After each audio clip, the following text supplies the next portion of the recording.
Assalamualaikum warahmatullahi wabarakatuh. Halo teman-teman semuanya, selamat sore. Aku pertama-tama mau ucapin terima kasih banyak udah meluangkan waktunya untuk hadir di sini.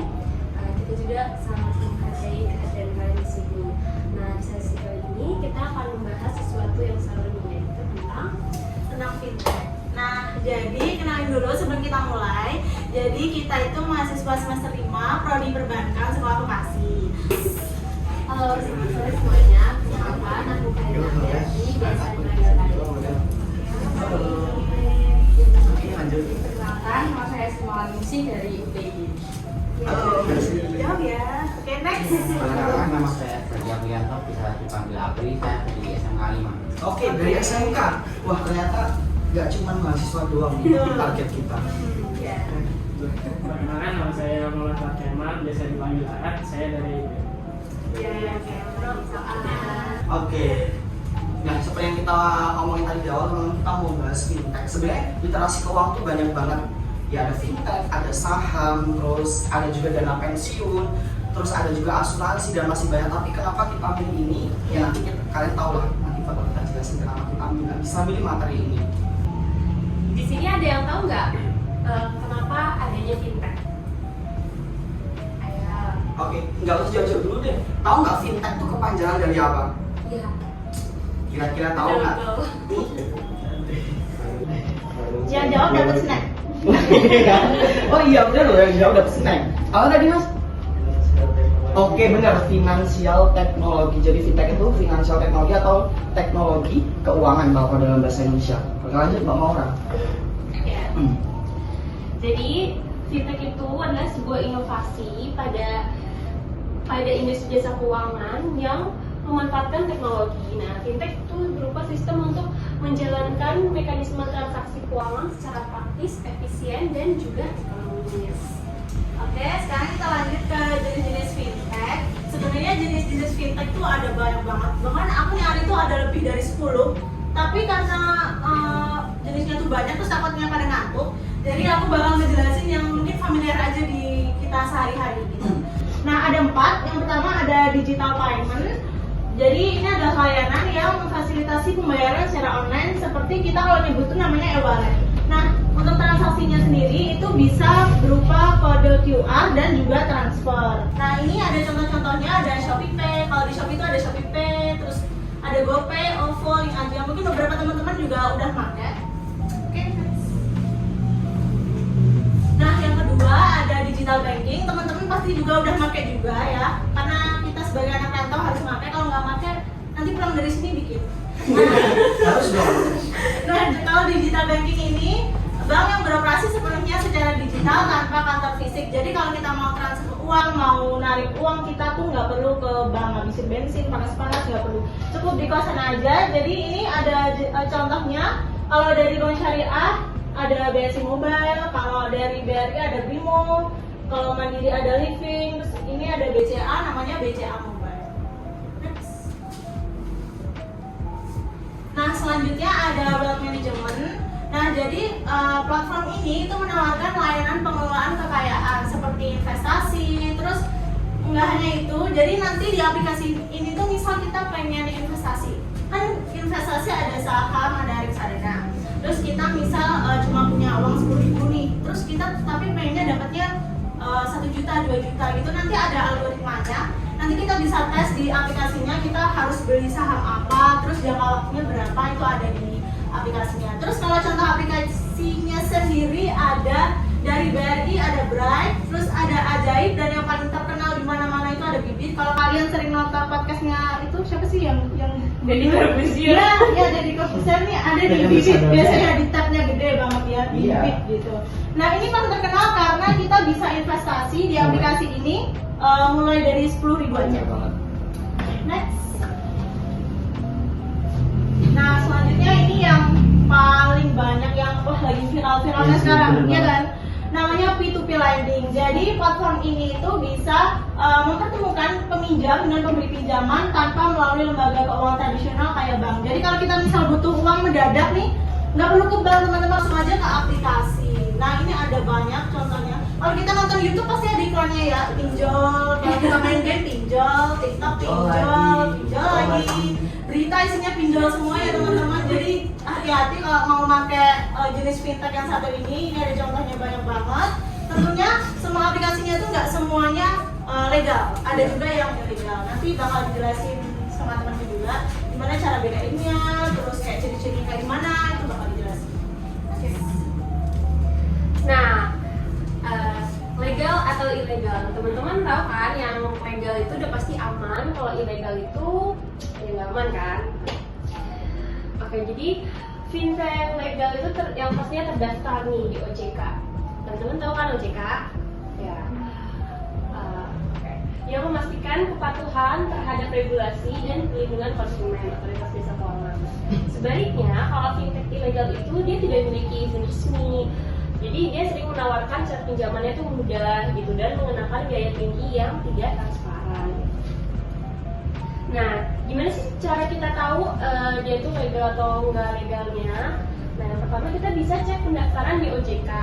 Kita bisa kunjungi situs resmi OJK dan cari daftar penyelenggara fintech terdaftar. Terus kita masih ini aplikasi itu kira-kira ada nggak sih, terdaftar nggak sih gitu di sana. Nah, terus kita bisa gunakan WhatsApp OJK nih. Kirim nama fintech ke nomor WhatsApp resmi OJK untuk dapetin informasinya kalau dia itu legal atau enggak. Nah, terus kita bisa periksa transparansi nih. Pastikan platform menyediakan informasi jelas tentang kepemilikan, syarat pinjaman, dan nomor izin dari OJK. Terus yang keempat, kita bisa amati praktik penagihan nih. Fintech legal itu tidak menggunakan praktik penagihan yang kasar atau tidak etis. Kayak gitu. Oke, lanjut. Karena tadi kita udah ngomongin P2P lending teman-teman, yang paling marak juga di kalangan terutama tuh mahasiswa ya, karena itu bener-bener kayak ibaratnya virus kali ya. Namanya kan pinjol. Kalau bahasa kerennya P2P lending ya, tapi sebenarnya pinjol, kita kenal pasti pinjol. Ini ada 2 kasus yang bakal kita kasih contoh tuh. Yang pertama kasus di UMY, tetangga kita sendiri juga. Seorang mahasiswa Universitas Muhammadiyah Yogyakarta menggunakan pinjol untuk membayar biaya kuliah, mengakibatkan 58 mahasiswa lainnya terjerat utang dengan total utang mencapai 450 miliar.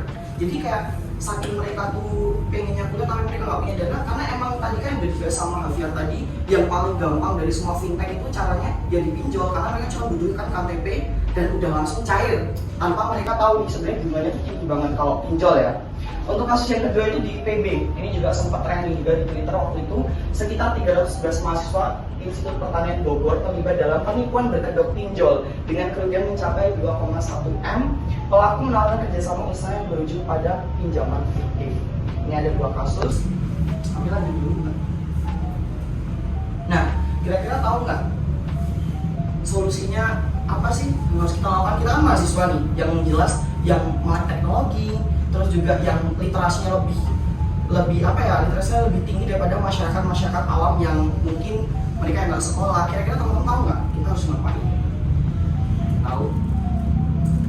Ayo siapa ya? Dapat sendiri. Gak apa, kalau nggak ada yang tahu kita bakal bahas next slide ya. Oke, yang pertama itu peningkatan literasi keuangan. Edukasi tentang manajemen keuangan dan risiko pinjol sangat penting. Kampus hanya menyelenggarakan workshop dan seminar mengenai literasi finansial. Jadi ya salah satunya di mata kuliah kami adanya praktikum literasi keuangan ini, ya ini solusi untuk mencegah adanya fintech-fintech yang ilegal tadi. Ada namanya praktikum literasi keuangan.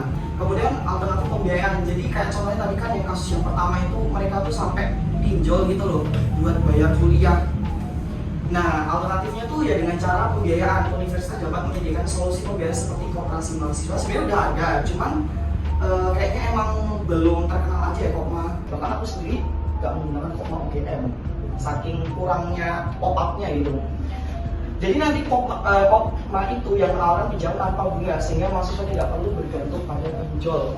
Yang ketiga, konseling keuangan menyediakan layanan konseling bagi mahasiswa yang terjerat pinjol untuk membantu mereka menemukan solusi dan strategi pelunas utang. Yang keempat, regulasi yang ketat, yang tentunya pemerintah harus turut membantu ya dalam mengatasi pinjol-pinjol ilegal ini. Kemudian yang terakhir ada komunikasi dengan orang tua. Nah ini juga sangat penting teman-teman, karena kita kan sumber dana kita, kalau kita udah kerja mungkin kita dapat uang sendiri ya, tapi kalau kita belum kerja terus masih kuliah, ya pasti sumber satu-satunya dana tuh dari orang tua. Nah ini orang tua tuh penting juga membantu, kayak Ya jangan sampai kita terjerat pinjol. Kalau kita kurang uang ya kita ngomong aja langsung ke orang tua seperti itu. Jangan pinjol guys, bahaya. Lanjut. Nah, sebenarnya kita boleh pakai pinjol nggak sih? Boleh nggak? Boleh nggak? Boleh sih, menurut aku boleh. Gimana? Menurut aku boleh. Kamu? Boleh. Wah, ada dua kubu. Siapa yang boleh? Teman boleh nggak? Coba yang Boleh merasa pinjol tuh boleh loh. nggak? Boleh dong sebenarnya. Coba angkat tangan. Siapa yang setuju kalau pinjol itu sebenarnya boleh? Gak ada yang setuju sis. Gak ada yang setuju. Gak ada yang setuju. Oke. Oke. Boleh tahu Berapa? kenapa? Benar-benar berapa orang dulu? Coba angkat tangan. Dua-duanya. Dua. Oke, siap. Oh, tiga. Oke, tiga ya. Pinjol boleh ada 3 orang dari total 1, 2, 3, 4, 5, 6, 7, 8, 9, 10, 11 dari 11 orang 3. Oke, ayo dikit ya. Kira-kira coba mas, kenapa pinjol tuh boleh? Ada enggak? Pinjol itu nggak boleh. Pertama memang berdasarkan adanya pinjol itu pasti diadain buat pinjaman secara online untuk memudahkan tanpa harus offline gitu ya. Tapi dengan syarat pertama memang pelaku pinjol itu sendiri harus tahu kondisi terhadap keuangan sendiri. Misal dia berapa penghasilan dan berapa penghasilannya dan berapa yang uang yang dipinjam itu seperti itu. Dan juga apa ya? Iya tadi karena bukan pinjol itu boleh kalau yang legal aja deh. Iya, Tidak sama OJK. Bener lagi. Kamu tadi Bener nggak dong. boleh. Boleh, bener 100 buat masnya nanti dapat snack hubungin saya aja. Di sponsor dong. Boleh bener ya, pinjol itu. Ya lanjut dulu. Tadi yang nggak boleh berarti itu sisanya ya. Ada yang mau berpendapat ya? Kenapa nggak boleh? Kenapa nggak boleh? Kan sama pemerintah aja boleh. Iya. Disetujui sama pemerintah. Kenapa nggak boleh? Coba. Ada tahu nggak kenapa nggak boleh? Pro dan kontra. Gak apa yuk. Silakan. Ini benar-benar krusial ya teman-teman masalah pinjol ini. Ada yang mau berpendapat? Oke, boleh. Boleh. Oke, kalau dari aku sendiri nggak boleh itu karena sebenarnya pinjol ini kan bikin kita gampang terbawa arus ya. Dari pinjolnya sendiri bunganya banyak. Terus kalau memang kita sendiri merasa kita mampu berbayar cicilannya, merasa kita bisa maksudnya mengenai cicilan itu kenapa kita nggak pakai bank konvensional aja? Maksudnya bunganya lebih rendah dan pasti aman. Oke, benar banget. Berarti dari 11 orang 3 yang setuju pinjol. Berarti yang nggak setuju pinjol dari 3 banding 11. Ternyata masih banyak juga ya. Aku pikir tuh pinjol gampang jadi banyak yang mau gitu. Ternyata juga ada orang-orang yang nggak setuju sama pinjol. Tapi sebenarnya teman-teman, pinjol itu tuh tadi benar kata masnya ya, boleh. Karena kan tadi pinjol tuh ada yang legal sama ada yang ilegal. Nah kalau yang legal itu yang dia dinaungi sama OJK. bener banget, OJK tuh otoritas jasa keuangan yang dia tuh ngatur semua regulasi tentang keuangan. Jadi kalau misalnya dia gampangnya aja biasanya di laman pas kita masuk ke pinjol kalau bawahnya ada OJK-nya berarti dia legal teman-teman. Boleh dengan syarat tadi juga udah disebutkan sama masnya. Kalau teman-teman mau mau pakai pinjol, teman-teman harus tahu kalian harus punya penghasilan dan itu tuh bunganya harus tahu kan risiko bunganya yang tinggi. Makanya banyak yang bilang lebih baik pinjam ke bank bla bla bla bla, tapi kan nggak segampang itu ya. Bank itu kan harus kayak ada surveinya dulu dan segala macam, sedangkan pinjol masukin KTP di scan langsung cair seketika itu juga. Makanya bahaya banget mengenai pinjol. Tapi aku juga setuju sama teman-teman yang nggak setuju adanya pinjol, karena satu juga semakin gampangnya bikin ke bawah arus dan apa coba bikin ketagihan. Banyak yang bilang tuh kayak sekalian kalian pakai pinjol kayak bakal ketergantungan karena segampang itu. Kayak contohnya di salah satu aplikasi Shopee itu kan kayak Shopee Pay Later kan. Biasanya tuh banyak tuh di Shopee itu kayak kalian kalau pakai Shopee Pay Later nanti vouchernya lebih tinggi dan sebagainya. Itu sebenarnya salah satu praktik untuk mempromosikan si pinjol seperti itu teman-teman. Jadi sebenarnya itu ya antara boleh sama nggak boleh, balik ke diri kita sendiri. Oke, udah sampai penghujung. Kira-kira teman-teman dari beberapa slide yang udah kita presentasi tadi ada yang mau ditanyain nggak?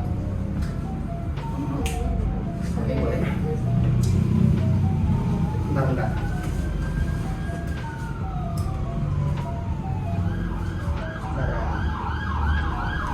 Oke, tanyaannya?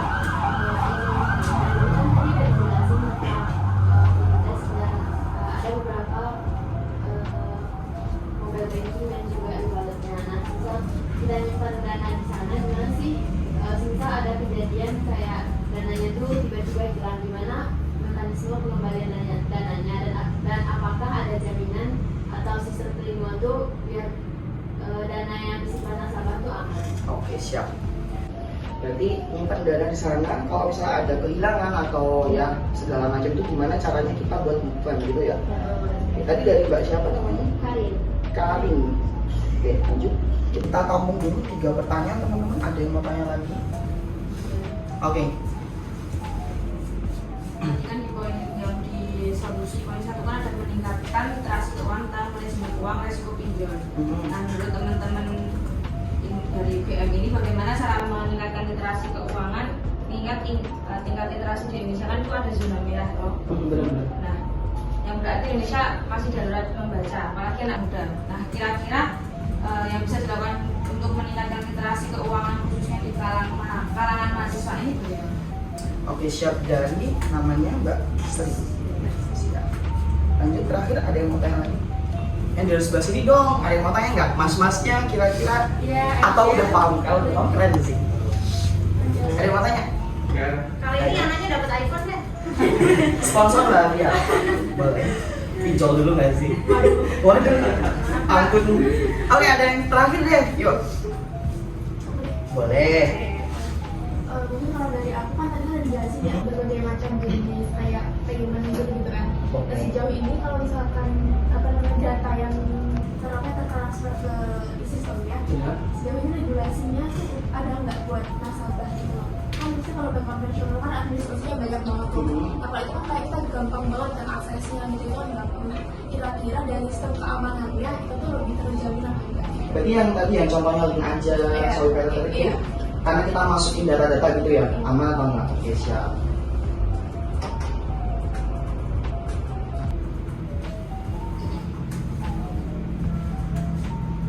Oke teman-teman, mungkin kita izin berdiskusi sebentar buat menjawab beberapa pertanyaan tadi.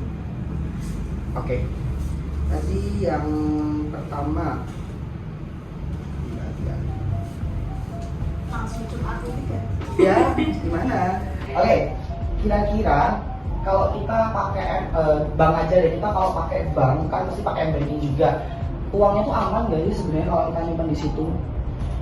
Kalau dari aku jawabannya aman ya, karena kalau misal kita kehilangan uang itu kita tuh bisa kayak ada kontak personnya kan di webnya tuh ada kontak personnya, jadi kita langsung aja hubungin. Kalau nggak gitu kan ada fenomena yang viral sekarang tuh apa sih SMS Brimo ya dari BRI kan SMS-nya itu nyedot banget dana ya kan, misalnya awalnya itu kita nggak tahu kayak saldo kita 10 juta terus kok tiba-tiba jadi 9 juta gitu, kenapa? Terus kita kontak-kontakan bisa lewat WA banknya, kita tanya kenapa, oh ternyata kayak gini, karena uang yang disimpan di bank atau di aplikasi yang udah terjamin oleh OJK tuh nggak mungkin hilang gitu aja, nggak pasti ada alasannya gitu teman-teman, kayak yang tadi BRI kan gara-gara SMS gitu. Jadi kita bisa langsung aja menghubungi apa sih aplikasi yang kita gunakan itu. Kalau yang sekarang itu aplikasi yang baik digunakan tapi udah nggak terjamin oleh OJK itu ada Dana. Di sini ada yang pakai Dana nggak teman-teman? Ada. Kalau misal ada, saran aku mending nggak usah pakai itu lagi karena banyak teman-teman aku yang nyimpan uangnya di aplikasi Dana tapi hilang. Nah terus mereka ke kontak personnya, ternyata emang udah nggak bisa balik, emang uangnya udah entah nggak tahu kemana karena emang udah nggak terjamin OJK lagi. Jadi penting banget kita untuk masang aplikasi buat nyimpan duit itu yang benar-benar terjamin oleh OJK. Jadi saran aku mending kalau misal kita kehilangan uang itu, kalau kita aplikasinya udah dipantau oleh OJK, pertama kita hubungin dulu kontak personnya, ya kan, kita tanya kok bisa ini uangnya kemana gitu. Pasti nanti bakal direspon kok. Aku yakin banget karena aku juga pernah ngalamin Shopee Pay aku hilang 80.000 kalau nggak salah, dan ternyata itu aku langganan apa ya dulu, aplikasi apa gitu. Jadi kayak udah hilangnya tuh nggak hilang goib gitu aja, kayak diambil apa itu nggak ada, berarti ada alasannya gitu teman-teman. Terus kita harus pakai aplikasi yang benar-benar terpantau oleh OJK biar kalau kita hilang duitnya ya ada alasannya, itu nggak tiba-tiba hilang aja, jadi kita tidak merasa terlalu bersedih. Udah itu sih jawabannya. Itu bener banget ya teman-teman, kalau misalnya kita nyimpen uang yang jelas ya dia kalau misalnya udah di bawah OJK, karena itu kan udah otoritas jasa keuangan yang paling tinggi di Indonesia ya, jadi tetap aman aja. Kalau mau ngeklaim kehilangan dan segala macam tinggal hubungin customer service-nya. Itu kalau misalnya yang digital payment, kalau contohnya yang selain bank. Tapi kalau misalnya yang bank tuh teman-teman, kita kalau misalnya orang nggak tahu sebenarnya kita tuh di bank itu ada yang namanya LPS, Iya. lembaga penjamin. Jamin si tanah. Nah, lembaga penjamin simpanan. Kalau misalnya, kalau ini kasusnya bank ya, misalnya bank A dia kebakaran, ya uangnya hangus kan. Kita sebagai nasabah nggak usah kayak, aduh gimana nih uangku, aduh gimana nih, nggak usah kayak gitu. Karena sebenarnya itu aman aja karena dijamin sama LPS sebanyak berapa? 2 miliar. Benar banget. Jadi kalau misalnya dana kita di bawah 2 miliar, itu terus kalau misalnya terjadi kebakaran di bank A di kota ini hilang dan kita salah satu nasabah di situ, sebenarnya aman aja karena itu bakal dijamin sama LPS. Tapi kalau uang kita lebih dari 2 miliar, nah itu cuma 2 miliar yang di cover sama LPS. Makanya banyak tuh kayak pengusaha-pengusaha itu punya bank banyak, nah mereka tuh membagi sebenarnya. Di bank A dia namanya 2 miliar, di bank B 2 miliar, semuanya pakai di bank A. Jadi itu juga salah satu trik teman-teman. Kalau kita emang punya banyak uang, jangan taruh di satu bank, taruhlah di beberapa bank karena penjaminannya itu tiap bank, bukan tiap KTP kita yang kita daftarkan seperti itu. Itu untuk yang jawab. Udah menjawab Mbak? Oke, terima kasih juga. Yang Oh ya, tadi iya benar, yang Mbak mau tulis Mbak siapa? Aida. Mbak Aida, benar. Oh iya. Parah. Jadi pertanyaan dari Aida, pembayaran digital kayak misalnya aku ambil contoh Shopee kali ya. Nah itu umumnya aman, diatur sama Bank Indonesia sama OJK yang tetap regulasi. Tapi tetap untuk melindungi dana pengguna tetap akan ada resiko di situ. Jadi kita akan lebih baik kalau kita harus mengikuti langkah-langkah keamanan seperti kayak mengaktifkan autentifikasi 2 faktor, terus kayak memantau transaksi dan menggunakan jaringan yang aman. Terus kita juga harus benar-benar pilih platform digital e-wallet itu yang memang udah legal gitu. Itu sih. Oke, udah. Oke, kita lanjut ke pertanyaan terakhir dari Mbak Sri yang tanya, gimana sih cara meningkatkan literasi keuangan khususnya mahasiswa? Benar ya teman-teman, kalau Indonesia itu salah satu negara yang dia tuh zona merah atau nggak aman tingkat literasinya, apalagi mengenai literasi keuangan. Nah, cara meningkatkannya itu ada beberapa sih di sini, pendidikan formal dan kurikulum. Jadi dengan cara kita mahasiswa ya, makanya pemerintah tuh menggembor-gemborkan sekali mengenai fintech, khususnya di nggak cuma masuk keuangan ya, harusnya di berbagai jurusan tuh harusnya udah ada untuk pendidikan mengenai financial technology ini. Yang pertama itu dengan segi pendidikannya harus diperbaiki. Kemudian seminar dan workshop ya, salah satunya kayak ini teman-teman. Jadi teman-teman tuh kalau misalnya ada seminar, apalagi kalau seminarnya gratis gitu ya, mending diikutin aja karena walaupun dia nanti ngantuk, tapi kan nanti ujungnya dapat konsum. Yang penting tuh konsumnya dulu nggak apa-apa, datang ke seminar yang penting konsumnya dulu. Tapi juga jangan lupa sama isi-isinya. Sekarang tuh banyak banget soal seminar-seminar atau workshop mengenai fintech, apalagi tentang pinjol ya. Contohnya besok sendiri di kantor OJK itu kayaknya buat umum, tapi harus daftar dulu. Itu nanti tuh judulnya apa kemarin? Sosialisasi bayar pinjol ya. Tuh tanggal 10 di OJK Jalan dekat Tugu itu. Itu salah satu seminar. Yang ketiga itu penggunaan teknologinya. Jadi teman-teman tuh walaupun kalian melek teknologi ya, jangan sampai ya tadi ke bawah arus. Jadi kayak cuma apa-apa FOMO. Biasanya anak-anak seumuran kita ini kayak, aduh temennya udah kayak gini, udah punya A, B, C, D. FOMO akhirnya ya kelilit pinjol. Kayak langsung foto sama KTP mas kepepet, Iya. jangan ya dek ya. Jangan. Jangan ya dek ya. Janganlah. Jangan. Mungkin beberapa jawabannya itu sih Mbak Sri. Jadi ada pendidikannya yang harus dibenahi. Terus kedua tadi mengenai mengikuti seminar, sama yang ketiga jangan salah menggunakan teknologi. Kemajuan teknologi itu seperti pisau yang bermata dua teman-teman. Jadi ya tajam ada tumpulnya. Kalau tajamnya kalau kita ke bawah arus kita ya udah bablas. Tapi kalau kita nggak ngikutin perkembangan teknologi tersebut, ya kita bakal stuck di situ-situ aja dan bakal ketinggalan zaman atau dibilang budet. Gak mau kan? Jangan. Oke, mungkin beberapa tadi udah kita jawab. Terus ya udah sih guys. Oke teman-teman, terima kasih banyak udah datang ke, ya ini sebenarnya salah satu tugas akhir kita ya teman-teman di literasi, praktikum literasi keuangan. Thank you banget udah berpartisipasi, yang udah jauh-jauh tadi dari, ya yang dari UGM mungkin deket ya, dari UPY. Jalan Iya. mana Mbak? Jalan Wates ya? Wates. Jauh banget kan dari Jalan Wates tak paksa ke sini. Numpak pesawat sih loh ini mesti nih. Sama tadi ada teman kita juga yang salah satu yang masih yang masih sekolah. Thank you juga ya Mas Apri udah datang. Terus jalan-jalan lagi mana lagi? Oh iya, ya Jalan. UII. Wah. Jatah berapa Mas? 13 ya. Hujan nggak tadi? Hujan nggak, Mas? Oke, thank you banget ya teman-teman yang udah datang. Pokoknya sekali lagi aku ucapin terima kasih. Mohon maaf kalau misalnya dari kita ada salah kata yang nggak berkenan di hati teman-teman, mohon dimaafkan. Terima kasih. Wassalamualaikum warahmatullahi wabarakatuh.